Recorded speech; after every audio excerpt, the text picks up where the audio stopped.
Thank you. Good afternoon. I'm going to talk today, I'm going to actually present some results of statistical analysis, a small statistical analysis, that was aimed was to assess whether the pattern of market concentration and vertical integration that are observed in the global cocoa chain have changed, have created an imbalance of market power among the cocoa stakeholders. My presentation is going to be based in essentially 4 parts. In the first 2 parts, I'm going to give you a lot of statistics. The first part, this has been already said. I'm going to show how much economic value is added through cocoa processing around the world. Then, in the second part, I'm going to provide just some descriptive statistics on the level of concentration that we observe at the chocolate manufacturing sector, the grinding and the trading sector, and then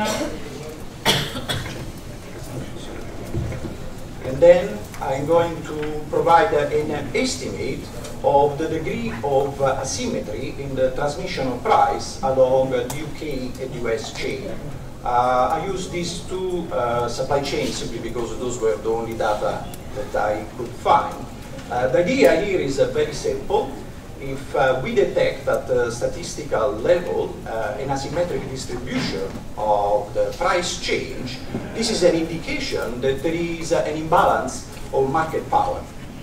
And then I will just briefly make some comment on this finding. So let's start with the value added by the global cocoa chain.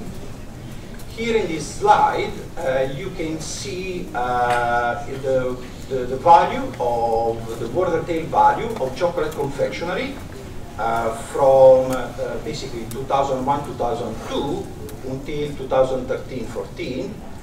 Those are all in constant 2013-14 in a billion of US dollar. This orange line is the value on the international market, the average value of the international market of the cocoa production. Basically, if we compare vis-a-vis these 2 values, this is the economic value that is added by the global cocoa supply chain to its major ingredient, which is cocoa beans. Now, if you look here to the last year, and the value that is created by the global cocoa supply chain is just over 100 billion of US dollar.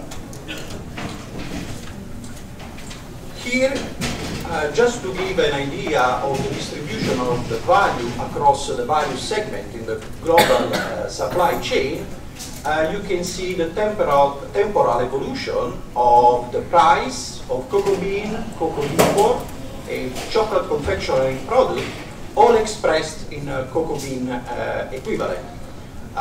So you can see how, well, we cannot detect the pattern, but in any case, we see that there is a huge markup that is added by the value segment in the global chain. Now, I will move to describe some statistics on the level of concentration on the global cocoa chain. Well, this supply chain in reality is upside down, but I adjusted for convenience. I just put it upside down. So let's look first to the statistics on the market concentration on the chocolate confectionery sector. Here, sorry, it's not. Can we go back? Yes, thank you. This is the estimated world retail share of the chocolate manufacturer in 2015. The whole point is that 4 major brands basically are having nearly 50% of the world market. Can you go back, please? if you look to the grinding, this is an estimate of the grinding capacity in West and Central Africa. And here we can see that 4 countries in this region of the world, which by the way supply 71% of the world cocoa supply, are basically having a 60% of the grinding capacity. Cocoa trading, please. If we look at the major cocoa trade house again in West and Central Africa, in 2012, the market share of this company was 40%. If you have noticed, the company that were involved, at least in West Central Africa, the company that were involved in cocoa grinding and cocoa trading were basically the same. Now, if we aggregate and normalize their market share, so in other words, we consider as a sole business unit the operation of processing and grinding, these 4 companies are basically controlling 50% of the market share.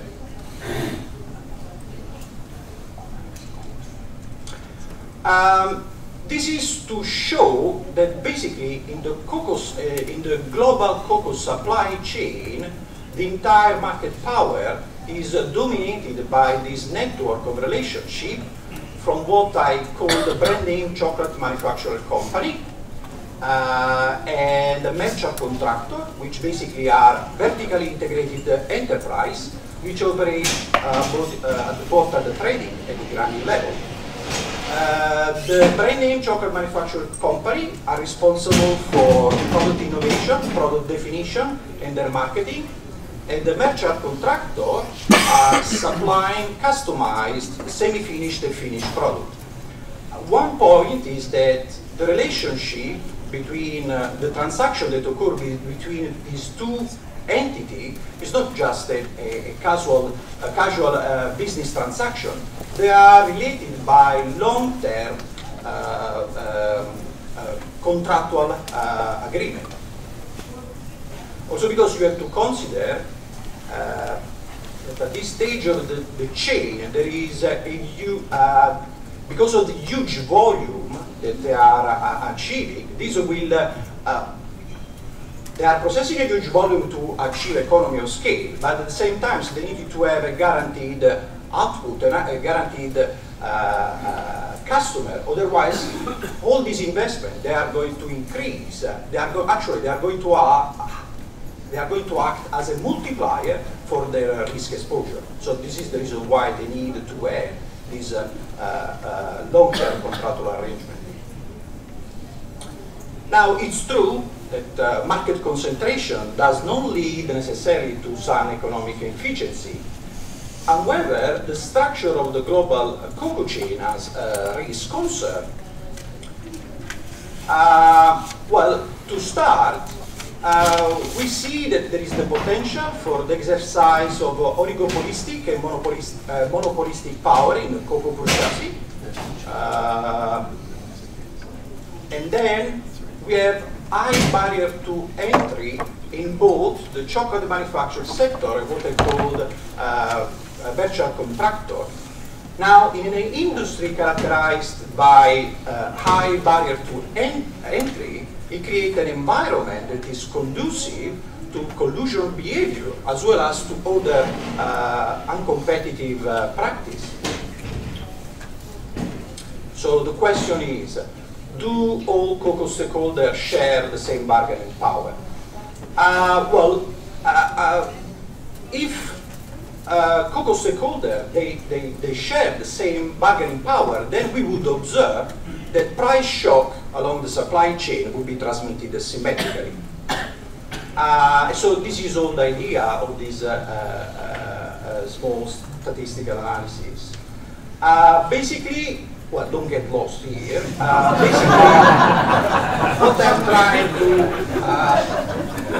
I'm sorry, I don't know how to present it, so just follow.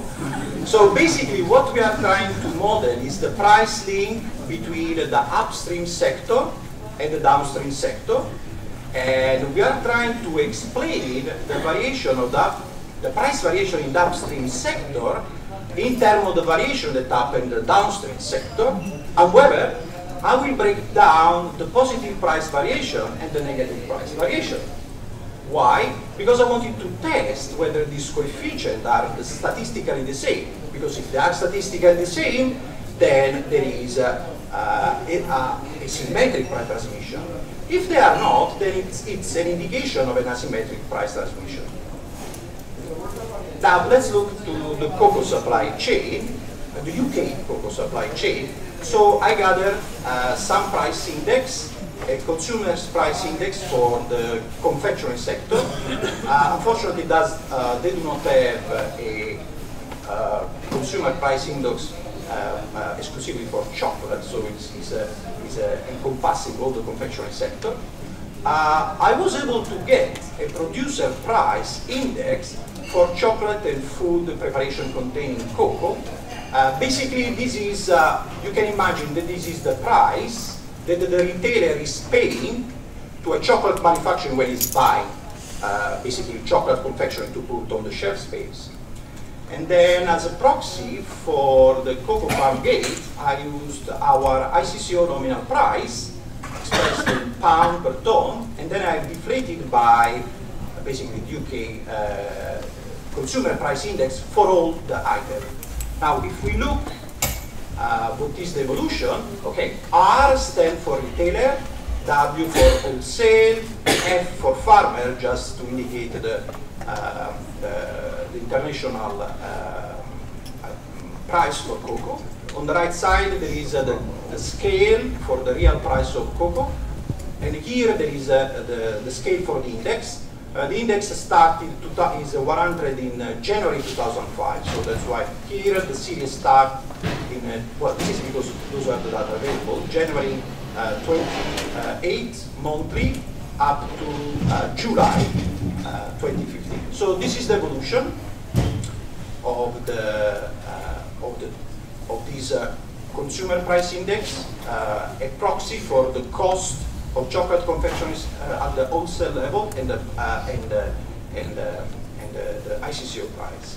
Well, we can already see that there is an increase in margin here. Well, we cannot talk about margin because those are price index in any case. So now what I've done, so I estimated the link between the price link between the international price and the chocolate manufacturer. So here I just registered the variation of the price on the international market and the price variation on the wholesale levels. So my plan is to explain the variation of the wholesale price as a function of the positive change that occur at the international and level. So I used a lag of 4 months simply to account that by the time the cocoa is harvested, I thought that in 4 months will be already shipped and manufactured. And in both cases, these are the estimate that I got. Those are the standard error. If you are familiar with statistics, well, with this level, you get a t-student, which is going to tell you that those are not statistically different from zero. This is just simply tell you that the wholesale price of chocolate manufactured in UK does not respond at all whatsoever to any change in the international price of cocoa beans. The equation here instead is modeling the price change. Actually, it's trying to explain the variation of the consumer price index for confectionery in terms of the variation of the price at the wholesale level of chocolate confectionery. So interestingly, we see that positive price change at the wholesale level are transmitted to retail level. This is significant at 10%. The coefficient can be sort of interpreted as an elasticity, even though it's not quite an elasticity because those data have been all normalized to 100 at the beginning of the year. But we can say roughly that 10% increase in the wholesale price of chocolate confectionery is going to increase the retail price by 3%. The negative price change are statistically insignificant. What does it mean? It means that every time the chocolate, the wholesale price of the chocolate manufacturer goes down, the retail price does not register at all this change. Basically, it's only catching up the price increase at the wholesale level. Now, I will show the result for for the US cocoa supply chain. For the case of the US, I could not find a consumer price index for confectionery, neither for chocolate confectionery product. However, the US Bureau of Labor Statistics has quite interesting producer's price index for the chocolate manufacturer. I just used these two because I thought they were quite interesting. This one, well, which basically this is his name, but is going to basically is collecting this is the price at the wholesale, is a proxy of the price at the wholesale level of the confectionery manufacturing that is made from couverture. This order, on the other hand, is a producer's price index for general chocolate type confectionery product. Then again, I use ICCO price as a proxy for the international price, and then I've used an US CPI consumer price index to deflate the price. This is the evolution. So the type, okay, the first series, the one that was on the top, which is basically the producer's price index for chocolate confection for couverture, is running only from January 2001 until I guess I believe July 2011. Those are monthly observation, and then from July 25 kicks this other price index. Again, well, this is the, here we have the axis for the index, and this is we have the real price for cocoa beans on the international market.